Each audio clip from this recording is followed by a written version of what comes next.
True history, honor system. I work in a warehouse that my father bought.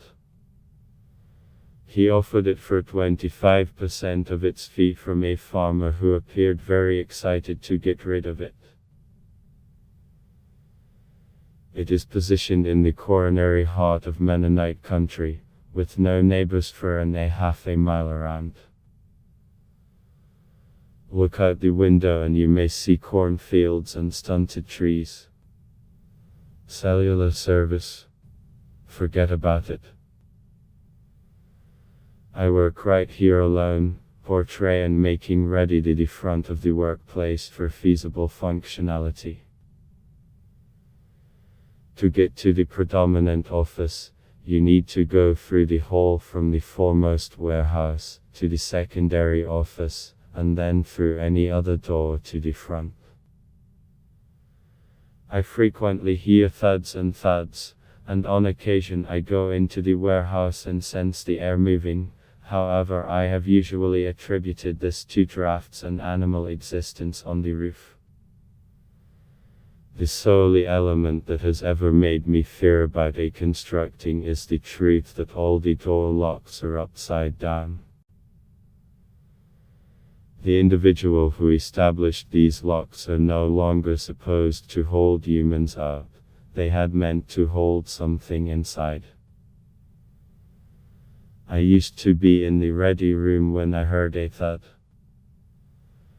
I omitted him and persisted to practice duct tape to the door I used to be working on. But this time it was once accompanied via a screeching sound. Not loud, however audible. I used to be terrified, however I satisfied myself that it was once simply an indignant raccoon or squirrel that had determined its way inside. I stored working till I heard a pop. The door to the second workplace was once open, and it appeared as if it had been slammed shut. I appeared round the nook and noticed that I used to be right, the secondary door used to be now closed. I tried to make feel of the reality that a robust draft had sucked him in, even though I knew there was once no such draft. There used to be any other thud. Closer this time.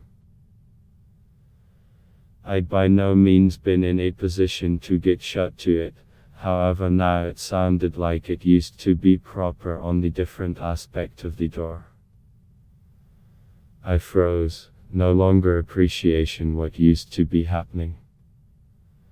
My eyes rested on the door handle, which was once commencing to turn. The door slid again the latch and swung slowly open.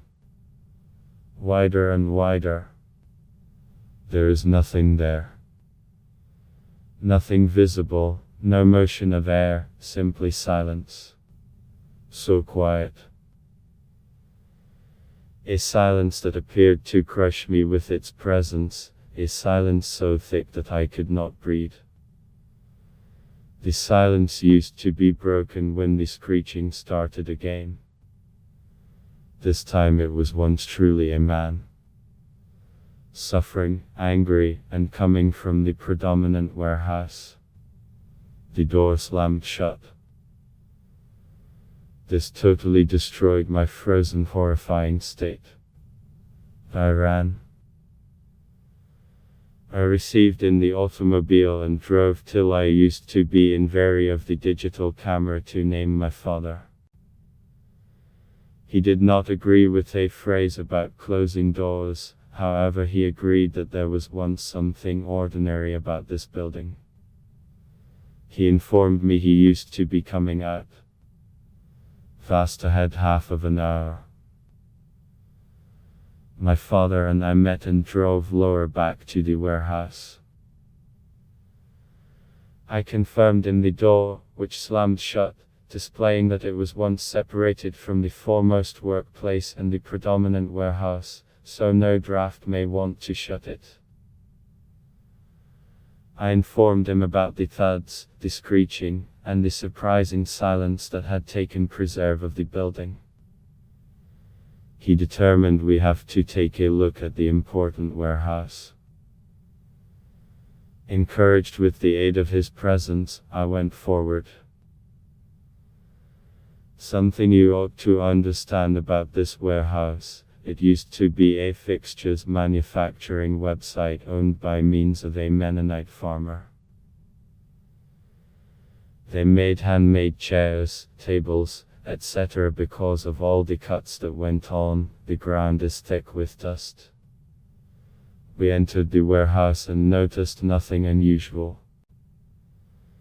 The dirt used to be untouched, the doorways closed, the windows locked. The solely uncommon issue was once one of the putting fluorescent lights. It used to be putting crookedly and swaying slightly. Insisting that we appear at the mountain to make certain it did not simply smash free, my father grabbed the ladder. He held her up as I climbed up and grabbed the swinging lantern. I peered over the pinnacle of the lantern and noticed a handprint. One fresh, inhumely giant handprint. No footprints in the dirt round the lamp, no signal of everybody else. I went down and modified locations with my father. He noticed it and said, "What the hell? No one has been right here for years." He got here down and advised me that he suspected any person had damaged into and stolen components of the warehouse's lighting fixtures system. He could not agree with me that it wasn't human, that there was once something wrong. The remaining component, he stated, was, "There is nothing here. Next time, simply go return to work." Then, as if to point out its presence, the thud returned. This time it wasn't simply a thud, however greater of an earthquake. The complete constructing appeared to be in motion. Then the thud, like a heartbeat, used to be drowned out by using a screech. A terrible, horrible screech. It regarded to come from the partitions themselves. We ran. We ran away, and I by no means got here back. My father employed anybody to end my work and has for the reason that moved into the office. He heard a thud, however, nevertheless nothing happened. What actually happened? I do not know. And I in no way desired to know. But I do understand that there is something paranormal about this building, and the man or woman who bought it to us knew about it. I will in no way neglect the sound of that lock turning on its own, or the feeling of deafening silence.